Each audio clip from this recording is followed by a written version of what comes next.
اعوذ باللہ من الشیطان الرجیم بسم اللہ الرحمن الرحیم السلام علیکم ورحمۃ اللہ وبرکاتہ۔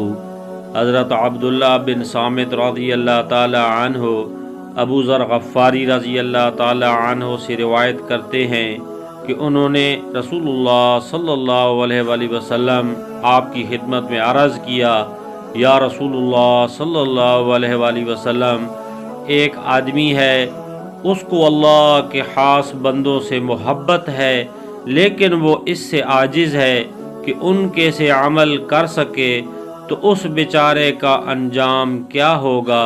رسول اللہ صلی اللہ علیہ وآلہ وسلم نے ارشاد فرمایا، تم کو جس سے محبت ہوگی تم اسی کے ساتھ ہوگے۔ حضرت ابو ذر رضی اللہ تعالی عنہ نے عرض کیا، حضرت مجھے تو اللہ اور اس کے رسول سے محبت ہے۔ آپ صلی اللہ علیہ وآلہ وسلم نے ارشاد فرمایا، پس تم انہی کے پاس اور انہی کے ساتھ رہو گے جن سے تم کو محبت ہے۔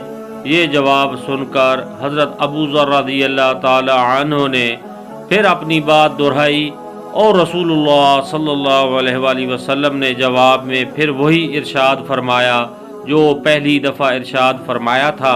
اللہ رب العزت سے دعا ہے کہ اللہ پاک ہمیں اللہ اور اس کے رسول صلی اللہ علیہ وآلہ وسلم سے سچی محبت کرنے کی توفیق عطا فرمائے، آمین یا رب العالمین۔ جزاکم اللہ۔